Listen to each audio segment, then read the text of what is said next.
grandmother and the thought police. I'd like to think that Bill's novel may do the same. Few in our government and in the public sector have openly confronted the threat offered by the use of but one nuclear weapon in the hands of a determined enemy who calibrates it to trigger a massive EMP burst. Such an event would destroy our complex, delicate, high-tech society in an instant and throw all of our lives back to an existence equal to that of the Middle Ages. Millions would die in the first week alone. Perhaps even you who are reading this, if you require certain medications, let alone the most basic needs of our lives, such as food and clean water.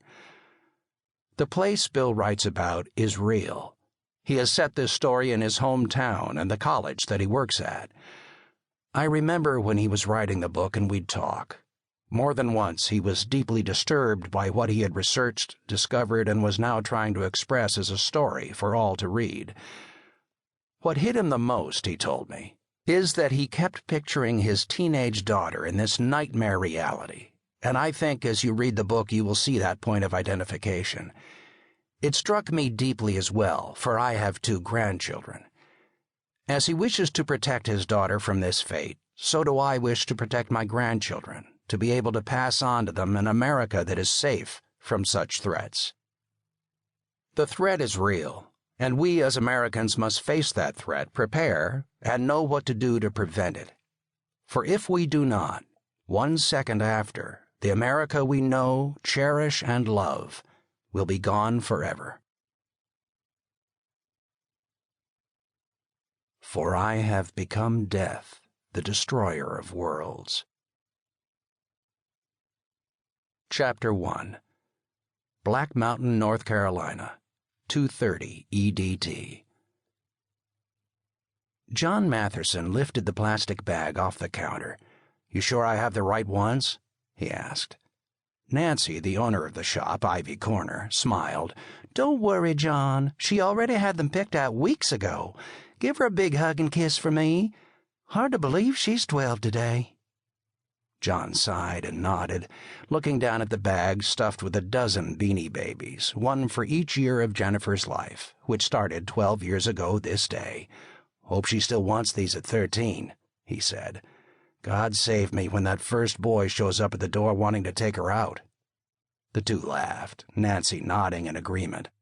He was already enduring that with Elizabeth, his 16-year-old, and perhaps for that and so many other reasons as well, he just wished that he could preserve, could drag out just for a few more days, weeks, or months, the precious time all fathers remember fondly, when they still had their little girl.